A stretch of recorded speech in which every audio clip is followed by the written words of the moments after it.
ताई, थोड्याच दिवसावर लोकसभेच्या निवडणुका येऊ घालतायत आणि आपला आता प्रतिस्पर्धी उमेदवार आपली नणंद त्या ठिकाणी असणार आहे. भाऊजे भाऊजे त्या ठिकाणी भाऊजे त्या ठिकाणी असणार आहे.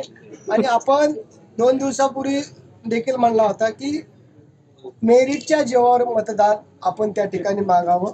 एकतर माझ्या विरोधात कोण लागणार आहे हे मला माहिती नाही, कारण का ऑफिशियली कॅन्डिडेट अनाऊन्स झालेला नाही.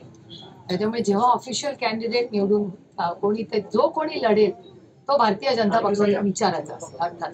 आणि माझी लढाई भारतीय जनता पक्षाची वैचारिक लढाई आहे. आणि मी अनेक वेळा अनेक नाही प्रत्येक वेळीच जेव्हा जेव्हा प्रेसशी बोलले, मन मोकळेपणे मांडले की मी महाराष्ट्रात कुणाची वैयक्तिक लढाई नाही. माझी लढाई राजकीय आहे आणि ती त्या विचाराची आहे.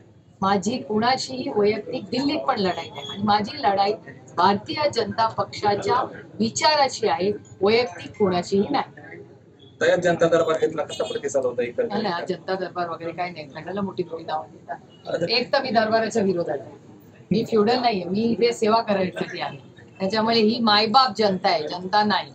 तसाच दरबार हा दरबार नाहीच आहे. प्लीज, माझा विरोध आहे त्या शब्दात. हा काय दरबार? लोकशाही आहे. मग मी त्यांना सगळ्यांना विनंती करीन की भाषा बदलली पाहिजे. हा दरबार नाहीये, ही सेवा आहे माझी. जर माझ्याकडून असा मेसेज गेला असेल कुणाकडून, मी जाहीर माफी मागते, कारण का that is not my style of work. त्यांच्याकडून जर नसेल तर प्लीज, तो माझ्याकडून गेलेला नाहीये, माझ्या ऑफिस कडून गेलेला नाहीये. पण मी करेक्टिव्ह मेजर त्याचा घेईन. मी दरबाराच्या विरोधात मी इथली खासदार आहे आणि लोकांच्या सेवेसाठी मी इथे बसलेली आहे.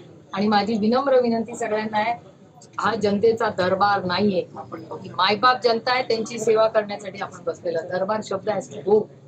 तुम्ही म्हणताय की जनतेची सेवा करण्यासाठी मी आले होते. आज नागरिकांनी तुम्हाला उत्स्फूर्ताचा प्रतिसाद दिला होता. अनेक लोक तुमच्याकडे कामं घेऊन आले होते. काय वाटतं याबद्दल?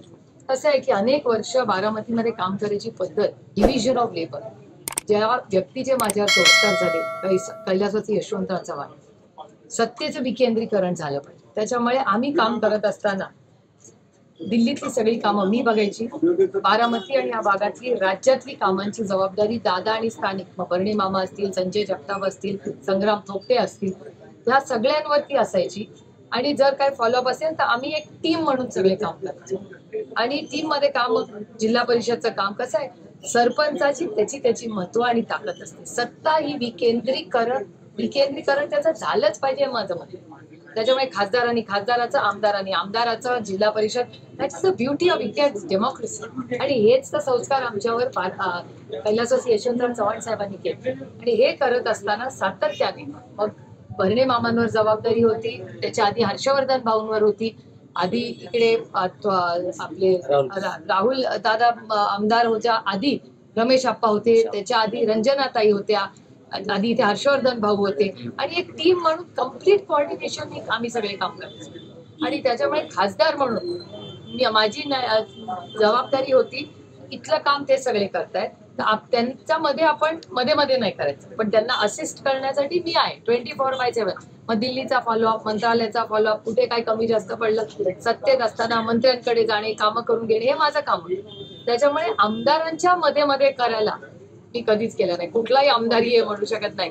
त्याच्यामुळे माझा प्रयत्न असा असायचा, तिथले आमदार जर चांगलं काम करत असतील तर जरूर त्या आमदाराबरोबर टीम वर्क म्हणून काम करायचं. त्याच्यामुळे बारामतीला दादा सगळं बघायचे. त्याच्यामुळे लोक मला भेटायला आले तर मी अभिमानाने सांगायचे की दादा स्थानिक आमदार आहेत. तर मी दादांचा सन्मान ठेवण्यासाठी, भरणे मामांचा सन्मान ठेवण्यासाठी, रंजनाताईंचा सन्मान ठेवण्यासाठी, संग्राम थोपटेंचा सन्मान ठेवण्यासाठी, it was my upbringing and protocol की जे आमदार आहेत त्यांचाही मान सन्मान आपण केला पाहिजे. तर त्या पद्धतीने मी अनेक वर्ष काम केलंय. आता अनेक ठिकाणी आमच्या विचाराचे आमदार नाहीयेत. त्याच्यामुळे आता आपल्याला ती जबाबदारी आणि ती जागा भरून काढलीच पाहिजे ना. शेवटी मी लोकप्रतिनिधी.